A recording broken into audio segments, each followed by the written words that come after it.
شکستیں بھی دی لیکن پتہ نہیں چلا مابین نزاع کیا ہے، اور ان کو بھی آج تک پتہ نہیں جھگڑا ہے کیا۔ جھگڑا عذاب و ثواب قبر پہ نہیں، جھگڑا کیفیت عذاب و ثواب قبر پہ نہیں، جھگڑا قبر پہ نہیں، جھگڑا حیات پہ نہیں، جھگڑا اس بات پہ ہے۔ پوری جھگڑے والی باتیں تین ہیں۔ سب سے پہلی بات، اشاعت التوحید و سنہ والے کہتے ہیں ہر فرد بشر پہ موت برحق ہے، اور موت کا مطلب یہ ہے روح بدن سے جدا ہو جائے، اور موت کے بعد نمبر 2 قیامت تک وہ روح اس بدن کے اندر نہیں آ سکتی، اور نمبر 3 جس پر موت آ جائے وہ دنیا والوں کا کلام عادتاً نہیں سن سکتا۔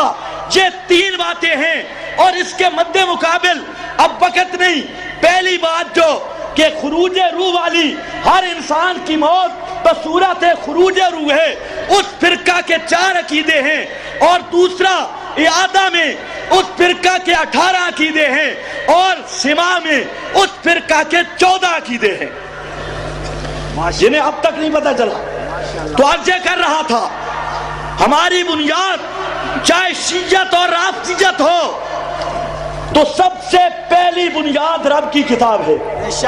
اور کتاب کا وہ مفہوم جو میرے نبی کے صحابہ نے پیش کیا۔ اب ذرا 2 مثالیں،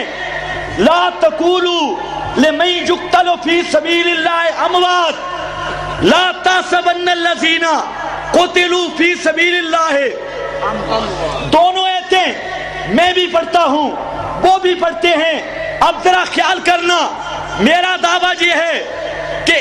ان 2 آیتوں کا مطلب اور حیات شہداء کا مطلب یہ ہے کہ شہداء کی ارواح جنت میں ہوتی ہیں، ان کی ارواح اس جسد انصری میں نہیں ہوتی، اور اس کے مقابل ماسٹر کا نظریہ یہ ہے، اس اکاڑوی کے خرافات وہ یہ بتلاتے ہیں، اور ہدایت الحیران عبدالشکور صاحب ترمذی کی کتاب وہ یہ بتاتی ہے قتل چونکہ جسم ہوئے تھے، تو اگر روح جسم میں نہیں تو پھر اس آیت کی تکذیب ہے، اس لیے قتل چونکہ جسم ہوئے، زندہ بھی جسم ہیں، لہذا روحیں جسم میں موجود ہیں۔ اب جھگڑا یہ چلا، ایتیں وہ بھی پڑھتا ہے، ایتیں میں بھی پڑھتا ہوں، میں کہتا ہوں ان دونوں ایتوں کا معنی یہ ہے، مطلب یہ ہے، شہداء کی حیات کی تشریح یہ ہے، ارواح شہداء جنت میں ہوتی ہیں، وہ کہتا ہے اس بدن میں ہوتی ہیں۔ میں کہتا ہوں ان دونوں ایتوں کا معنی میں اپنے محبوب کے 35 صحابہ سے پیش کروں گا۔ 35 صحابہ کرام جن میں حضرت عبداللہ ابن مسعود بھی ہیں، حضرت عبداللہ ابن عباس بھی ہیں، جن میں ام المومنین سیدہ طاہرہ بھی ہیں، جن میں حضرت انس بھی ہیں، جن میں ام حارثہ بھی ہیں، اور اس میں لمبی بات ہوگی، عبداللہ ابن عمر بھی ہیں، عبداللہ ابن عمر ابن عاص بھی ہیں۔ میرے نبی کے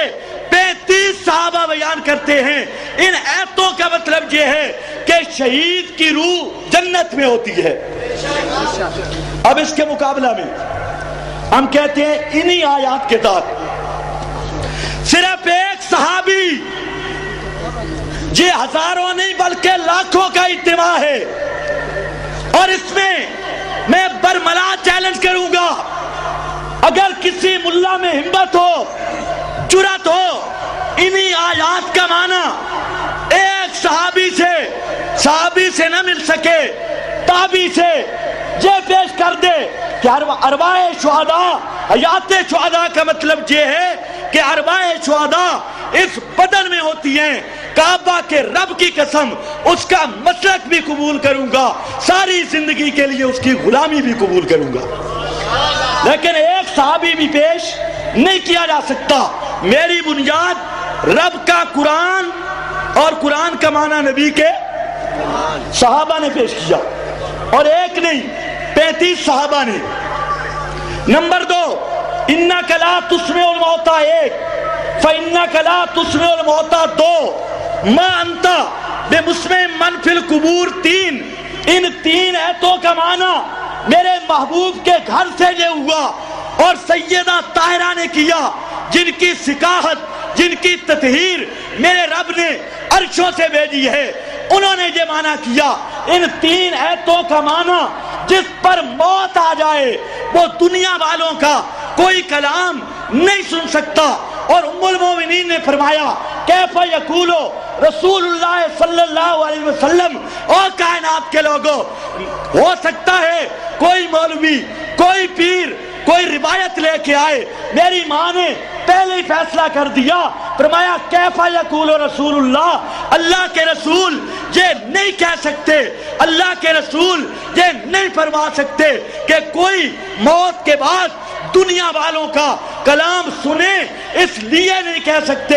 انک لا تسمع الموتى قد قال اللہ، انک لا تسمع الموتى، میرا رب فرماتا ہے کہ جو مر جائے وہ سن سکتا۔ یہ ام المومنین نے کیا، حضرت عبداللہ ابن عباس نے کیا، امام اعظم نے اس آیت کا یہی معنی کیا، امام شافعی، احمد، مغنی ابن قدامہ اور شرح المہذب، حنبلی اور شافعی مذہب کی کتابیں، اور تقریباً